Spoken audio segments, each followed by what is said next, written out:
Hello everyone. आज हम बात करेंगे एक्सरेज, हाई एनर्जीज एक्सरेज के बारे में, उनकी डिस्कवरी, कैरेक्टरिस्टिक, यूजेज और हैजार्ड। एक्सरेज एक टाइप की इलेक्ट्रोमैग्नेटिक रेडिएशन है जिसकी एनर्जी बहुत हाई और वेवलेंथ बहुत शॉर्ट होती है। दे आर इनविजिबल रेज, ये ह्यूमन आइज से विजिबल नहीं होती हैं और इनकी स्पीड लाइट की स्पीड के बराबर होती है। मतलब ये 3 × 10⁸ मीटर पर सेकेंड के स्पीड से ट्रैवल करती हैं। इनकी पेनिट्रेशन पावर बहुत हाई होती है, इसलिए बॉडी के अंदर स्ट्रक्चर को इमेज के फॉर्म में दिखाने के लिए काम आती हैं।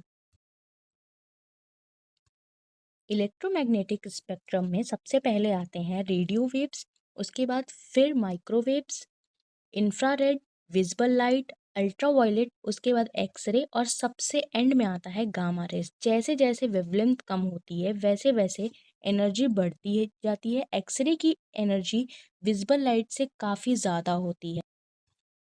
एक्सरेज की डिस्कवरी 8 नवंबर 1895 को विलियम रॉन्टजन ने की थी। जब वो क्रूक्स ट्यूब पर एक्सपेरिमेंट कर रहे थे तब उन्होंने एक अननोन रेज को ऑब्जर्व किया। इनका नेचर अननोन था, इसलिए इन्होंने इसे एक्सरेज नाम दिया।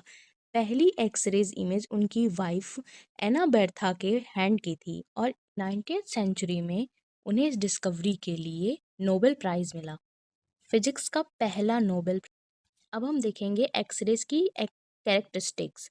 एक्सरेज इनविजिबल होती है, ये ट्रैवल करती है स्ट्रेट लाइन में, इसकी स्पीड लाइट की स्पीड के बराबर होती है। इनमें कोई मास नहीं होता, कोई इलेक्ट्रिक चार्ज नहीं होता। इनकी पेनिट्रेशन पावर बहुत ही हाई होती है, इनकी वेवलेंथ शॉर्ट होती है, इनकी फ्रिक्वेंसी भी हाई होती है और इनमें गैसों को आयनाइज करने की पावर होती है।